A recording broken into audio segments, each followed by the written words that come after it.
Pada malam ini, saya sekali lagi berdiri di hadapan saudara-saudari sekalian untuk memaklumkan status terkini wabak COVID-19 di negara kita.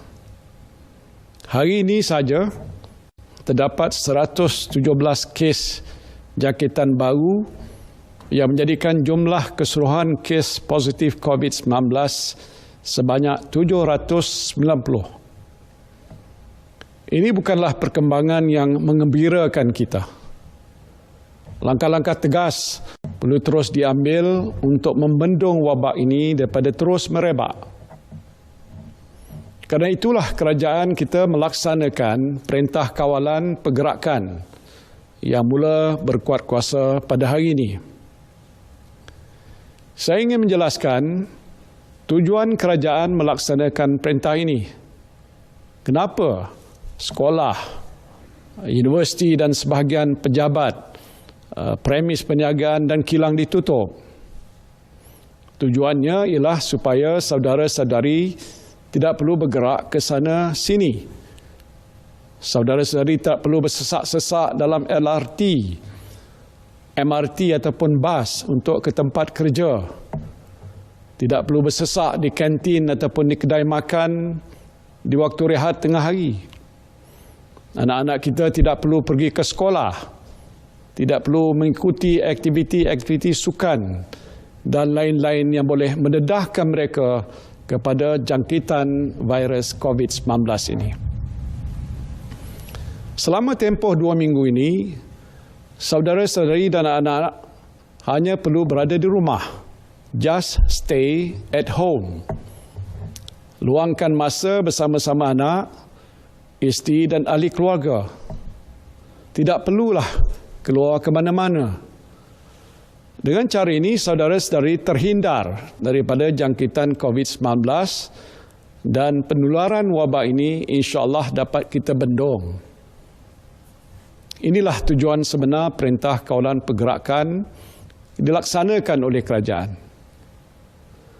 Tujuannya bukan untuk membolehkan saudara-saudari balik kampung ataupun memenuhi jemputan kenduri atau membeli belah di pasar raya, bersia-sia di taman atau bercunti di tempat peranginan. Bukan.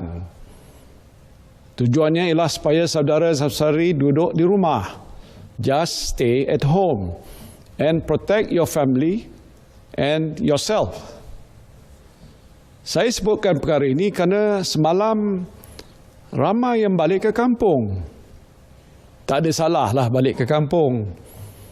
Tetapi saya lihat lebuh raya sesak dengan kenderaan menuju ke arah utara, selatan, timur dan barat.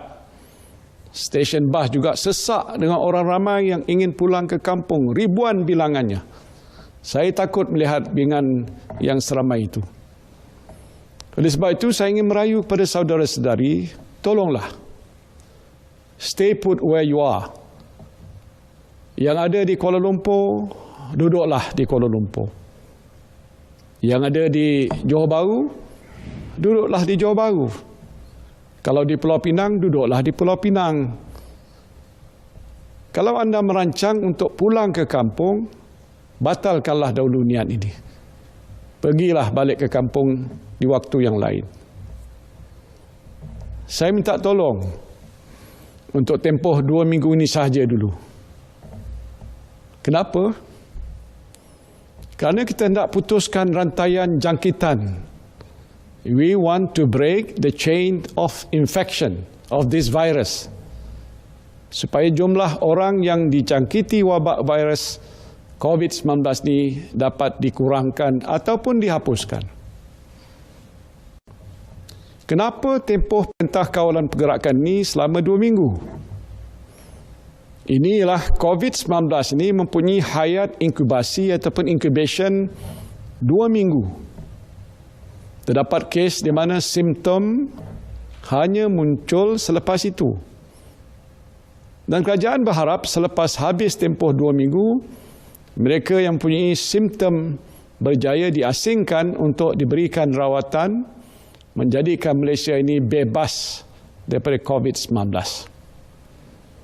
Jika dalam tempoh ini kita belum berjaya sepenuhnya, maka kerajaan mungkin terpaksa melanjutkan tempoh perintah kawal ni. Mungkin untuk 2 minggu lagi ataupun lebih panjang daripada itu.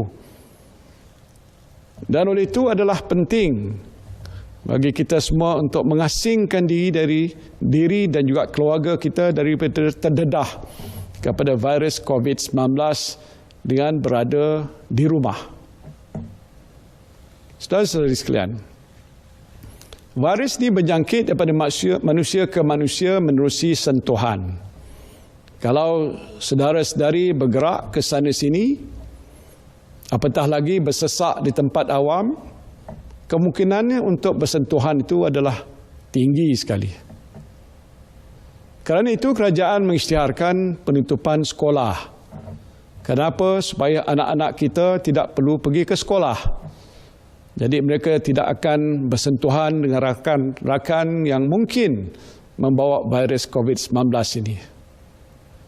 Saudara-saudari juga tidak perlu ke tempat kerja supaya saudara dan saudari tidak bersentuhan dengan orang lain yang mungkin juga membawa virus ini. Inilah tujuannya. Tetapi jika saudara-saudari masih bergerak ke sana, ke sini, ke sana, ke sini, berkemungkinan saudara-saudari bersentuhan dengan orang lain ataupun bersentuhan atas rak, rel yang di situ mungkin terdapat virusnya. Dan ini mungkin menyebabkan saudara mendapat jangkitan wabak. Dan kemungkinan itu adalah amat tinggi. Jadi tolonglah. Saya merayu sekali lagi, duduklah diam-diam di rumah. Stay at home and protect your family and yourself. Saudara-saudari mungkin bertanya, kalau duduk rumah saja, bagaimana dengan keperluan harian? Bolehkah pergi ke pasar? Atau bolehkah pergi ke kedai makan?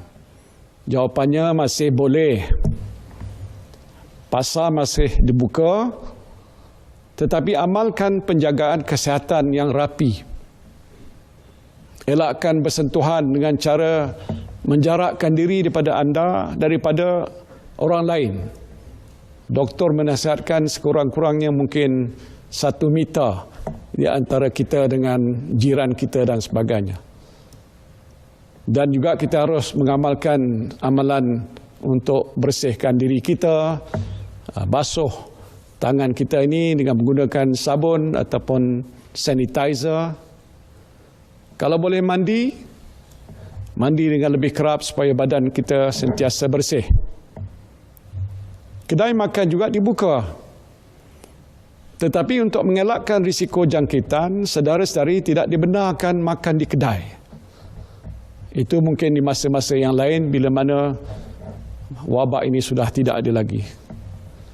Pesanan makanan, bungkus dan bawa balik ke rumah. Ataupun lebih baik gunakan perkhidmatan penghantaran makanan ke rumah ataupun home food delivery service. Maka dengan cara ini saudara dan saudari tidak perlu lagi keluar daripada rumah untuk membeli makanan. Jangan pula menggunakan peluang 2 minggu ini untuk lepak di kedai mamak. Memang saya pun suka macam itu. Tapi tak boleh waktu sekarang ni. Janganlah saudara-saudari lakukan hal itu.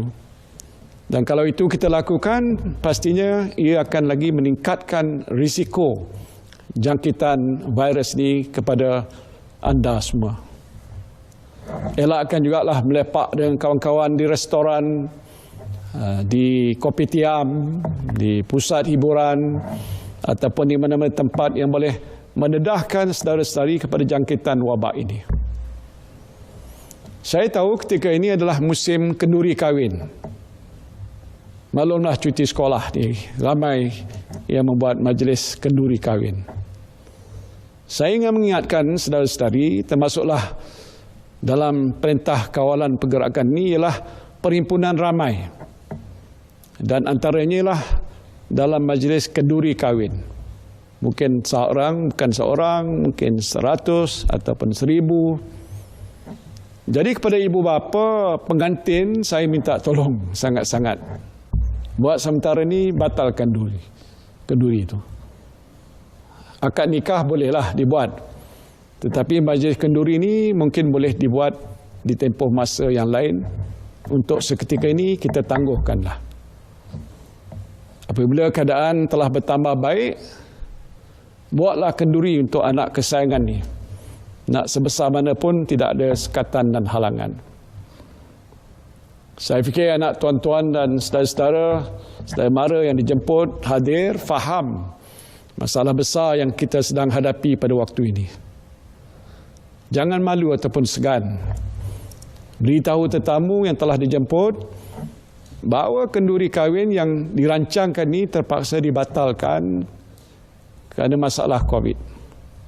Saya percaya mereka semua akan faham dan juga berterima kasih pada tuan-tuan saudara sekalian kerana prihatin tentang kesihatan para tetamu sekalian. Ini adalah antara perkara-perkara yang mungkin dianggap kecil, tetapi amat penting untuk kita lakukan bersama. Prinsipnya mudah saja. Dalam tempoh 2 minggu ini, duduklah diam-diam di rumah. Buat kerja di rumah, apa yang wajar, jaga anak, menjaga suami ataupun isteri, tengoklah televisyen, HBO ke apa-apa. Tak ada masalah. Asalkan kita tinggal dan diam di rumah. Just stay at home. Nampak mudah dan remeh. Tapi sebenarnya inilah perkara penting yang saudara-saudari mesti lakukan untuk bersama-sama dengan saya membendung penularan wabak COVID-19 yang ada di negara kita ini. Sebagai Perdana Menteri, saya ada tanggungjawab besar untuk menangani krisis yang sedang melanda negara kita. Tetapi saya tidak mungkin dapat melaksanakan tugas ini bersendirian. Saya memerlukan sokongan anda semua. Saya memerlukan sokongan para doktor, jururawat, polis, semua penjawat awam, pekerja swasta, pelajar universiti dan saudara-saudari sekalian untuk membendung wabak COVID-19 daripada menular di negara kita ini. InsyaAllah, berkat sokongan, kebersamaan dan kesabaran kita semua, saya berdoa mudah-mudahan kita akan berjaya mengatasi krisis ini. Terima kasih. Wabillahi taufiq wal hidayah. Wassalamualaikum warahmatullahi wabarakatuh.